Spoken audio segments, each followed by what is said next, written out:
Buen día, mis queridos estudiantes. El día de hoy vamos a desarrollar el tema el cuento, una parte de la literatura en los textos narrativos que son muy comunes y muy leídos dentro de lo que es las actividades de la comprensión lectora. Iniciamos esta sesión observando estas imágenes, que más que imágenes representan algunos textos que en más de una oportunidad seguramente ustedes han podido observar. Érase una vez y vivieron felices para siempre, colorín colorado, y estas expresiones son propias de este texto que para más de uno resulta muy familiar y seguramente muy entretenido, el cuento. Entonces, ¿qué mensaje expresa? Pues nos brindan una idea de cómo se va desarrollando una historia, cómo comienza, cómo termina y el propósito por el cual se ha creado. Básicamente, claro, para darle un énfasis, para darle un sentido más llamativo a la expresión, porque estamos hablando de literatura. Hablemos del cuento entonces. El cuento, para comenzar, vamos a definirlo como un género literario que narra una historia completa en forma breve. Esto lo vimos en la sesión anterior cuando hablamos del género narrativo. ¿Sí? Es un relato donde intervienen personajes, los cuales realizan acciones en un determinado lugar y en un determinado momento o tiempo.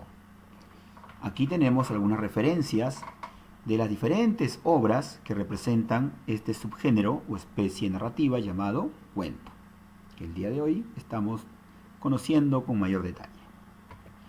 Ahora vamos a ver la estructura del cuento. Todo cuento, como texto narrativo que es, se va a desarrollar básicamente bajo tres momentos o esquemas, tres partes: el inicio, el desarrollo y el final. Pero que de acuerdo a la propuesta de los diferentes autores, estos nombres pueden variar. Vamos a ver a continuación. Inicio o introducción. Hablar de inicio o introducción es hablar del principio de la historia, del cuento. Esta parte representa lo que más adelante se dará como quiebre en el nudo. ¿Qué quiere decir? Vale decir que es el punto de partida para lo que más adelante significará un cambio en la historia a partir de la segunda parte llamado el nudo. Este inicio o introducción sirve como base para que más adelante también dicho nudo, que es la segunda parte que le sigue, empiece a tener mayor sentido y pueda entenderse esta historia que se empieza de manera muy interesante.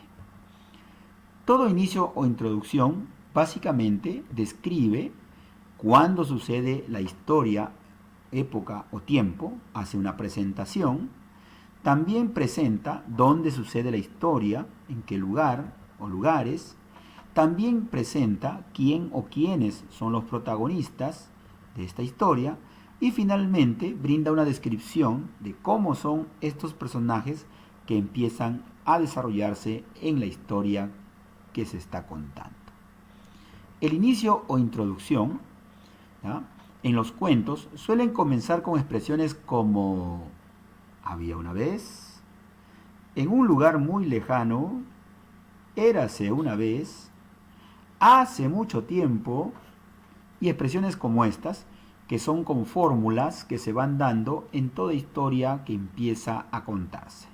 Dicho sea de paso, esto depende del estilo del autor para iniciar un cuento, un relato.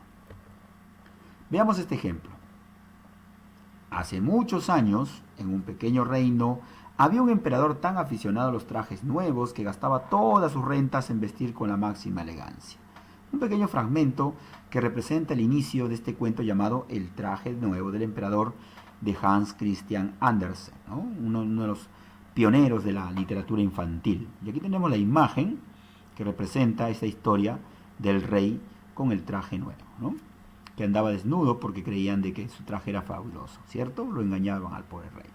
Bueno, lo que vamos a reconocer aquí es esta expresión, ¿no? Hace muchos años. Una manera peculiar de iniciar un texto narrativo. Miren, además se presenta al personaje, el emperador, se presenta el lugar, un pequeño reino, se presenta su descripción, a este le gustaba gastar en traje nuevo, era muy aficionado, es decir, se inicia con una descripción. Entonces, estamos dando el principio de la historia que representa el nudo, o perdón, el inicio o introducción.